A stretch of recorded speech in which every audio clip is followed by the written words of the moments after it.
Alright, so I tried to get some beef jerky right there.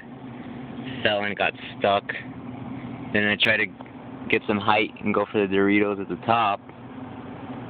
Tried to go all the way down and knock it down with some momentum, but it didn't work. But I'm kind of stupid because I didn't realize that it's stuck on the Twix. I should have just got the Twix. So I'm going for the last shot right here to get 3 items or to lose $3.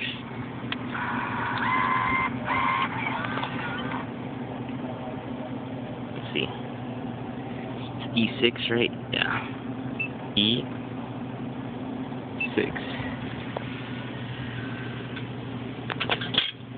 Oh, I got one. No!